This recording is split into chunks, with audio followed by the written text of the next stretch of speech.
Hi friends, మీకు తెలుసా Iran మరియు ఇజ్రాయెల్ ఎందుకు కొట్టుకు చస్తున్నారో? ఈ గొడవలో అమెరికా ఎందుకు ఇన్వాల్వ్ అయిందో, అసలు ఈ వార్ వల్ల ఎవరికి ఉపయోగమో మీకు అర్థమయ్యే భాషలో సింపుల్గా చెప్తాను. వీడియో లాస్ట్ వరకు చూడండి. ఇరాన్ మరియు ఇజ్రాయెల్ మధ్య గొడవ ఇప్పుడు స్టార్ట్ అయింది కాదు. 1979లో ఇరాన్లో ఇస్లామిక్ రివల్యూషన్ జరిగింది. అప్పటి వరకు ఇరాన్ వెస్టర్న్ కంట్రీస్తో ఫ్రెండ్లీగా ఉండేది. కానీ రివల్యూషన్ తర్వాత కొత్త గవర్నమెంట్ పవర్లోకి వచ్చింది. ఆ గవర్నమెంట్ ఓపెన్గా అనౌన్స్ చేసింది, ఇజ్రాయెల్ అనే కంట్రీని మేము యాక్సెప్ట్ చేయము అని. ఇరాన్ మెయిన్ గోల్ ఏంటంటే మిడిల్ ఈస్ట్లో ఇజ్రాయెల్ ఇన్ఫ్లుయెన్స్ని తగ్గించడం. ఇజ్రాయెల్ మెయిన్ గోల్ ఏంటంటే ఇరాన్ న్యూక్లియర్ వెపన్స్ని డెవలప్ చేయకుండా ఆపడం. అప్పటి నుండి రెండు కంట్రీస్ మధ్య డైరెక్ట్గా కాకపోయినా ఇండైరెక్ట్ వార్ నడుస్తూనే ఉంది. ఇరాన్ కొన్ని టెర్రరిస్ట్ గ్రూప్స్ని సపోర్ట్ చేస్తూ ఉంటుంది. లెబనాన్లో హెజ్బొల్లా, గాజాలో హమాస్ లాంటివి. ఈ గ్రూప్స్ ఇజ్రాయెల్ మీద అటాక్స్ చేస్తూ ఉంటాయి. ఇజ్రాయెల్ ఏమో ఇరాన్ న్యూక్లియర్ ప్రోగ్రామ్ని టార్గెట్ చేస్తూ సీక్రెట్ ఆపరేషన్స్ మరియు సైబర్ అటాక్స్ చేస్తూ ఉంటుంది. బేసికల్లీ ఇదొక షాడో వార్ లాంటిది. మరి అమెరికాకు వచ్చిన నొప్పి ఏంటంటే సింపుల్. మిడిల్ ఈస్ట్లో అమెరికాకి ఇజ్రాయెల్ మంచి ఫ్రెండ్. ఇజ్రాయెల్ సెక్యూరిటీ కోసం అమెరికా కొన్ని సంవత్సరాల నుండి వెపన్స్, మనీ, ఇంటెలిజెన్స్ లాంటి సపోర్ట్ ఇస్తోంది.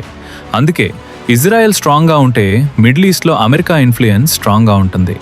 మిడిల్ ఈస్ట్లో ఒక చిన్న సీ రూట్ ఉంది, స్ట్రెయిట్ ఆఫ్ హార్ముజ్. వరల్డ్ ఆయిల్లో దాదాపు 20% ఆయిల్ ఈ రూట్ నుంచి వెళ్తుంది. ఈ రూట్ క్లోజ్ చేస్తే వరల్డ్ ఎకానమీని డిస్టర్బ్ చేయొచ్చు. ఇప్పటికే ఇరాన్ ఈ రూట్లో షిప్స్ని అడ్డుకుంది. దీనివల్ల మిడిల్ ఈస్ట్లో అమెరికా ఇన్ఫ్లుయెన్స్ తగ్గి ఇరాన్ ఇన్ఫ్లుయెన్స్ పెరుగుతుందేమో అని అమెరికా భయం. అందుకే America mostly Israel side stand తీసుకుంటోంది. మరి ఇరాన్ కరెంట్ సిచ్యువేషన్ ఏంటంటే చాలా కష్టంగా ఉంది అని చెప్పాలి. ఎందుకంటే ఇరాన్ ఇప్పటికే చాలా సంవత్సరాల నుండి ఎకానమిక్ క్రైసిస్ ఫేస్ చేస్తోంది. వార్ వల్ల కరెన్సీ వాల్యూ పడిపోయింది, ఆయిల్ ఎక్స్పోర్ట్స్ డిస్టర్బ్డ్ అయ్యాయి, ఇంటర్నల్ ప్రొటెస్ట్లు కూడా పెరిగిపోయాయి. ఒకవేళ ఇరాన్ ఈ వార్లో ఓడిపోతే ఏం జరుగుతుందో తెలుసా? మిడిల్ ఈస్ట్లో ఇరాన్ పవర్ తగ్గుతుంది. ఇరాన్ సపోర్ట్ చేస్తున్న టెర్రరిస్ట్ గ్రూప్స్ పవర్ కూడా తగ్గిపోతాయి. ఇరాన్ న్యూక్లియర్ వెపన్ ప్రాజెక్ట్ ఆగిపోతుంది ఎకానమీ ప్రాబ్లం వల్ల. గవర్నమెంట్ మీద పీపుల్ ప్రెషర్ పెరుగుతుంది. వార్ వల్ల ఎకానమీ కొలాప్స్ అవుతుంది. మీకు తెలుసా, మోస్ట్ పవర్ఫుల్ కంట్రీస్ అయిన రష్యా మరియు చైనా ఇరాన్కి సపోర్ట్ ఇస్తున్నాయి. ఇజ్రాయెల్కి అమెరికా, యూకే, ఫ్రాన్స్, జర్మనీ దేశాలు సపోర్ట్ ఇస్తున్నాయి.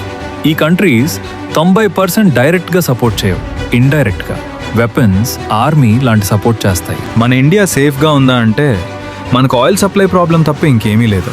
దానికి మన మోదీ గారు ఆల్టర్నేట్ చూస్తున్నారు. మోస్ట్లీ ప్రజెంట్లో మనం సేఫ్ గేమే ఆడుతున్నాం. అదే వరల్డ్ వార్ 3 చూసే ఛాన్స్ వస్తుందా అంటే డౌట్ అనే చెప్పాలి. నా ఒపీనియన్ ఏంటంటే 50-50 ఛాన్స్ అనుకుంటున్నాను. మోస్ట్లీ న్యూక్లియర్ హెడ్స్ని వార్స్లో యూజ్ చేయరు. మిగిలిన కంట్రీస్ కూడా న్యూక్లియర్ వెపన్స్ యూజ్ చేయడాన్ని యాక్సెప్ట్ చేయరు. వరల్డ్ వార్ వస్తుందా లేదా? మీ ఒపీనియన్ ఏంటో కామెంట్ చేయండి.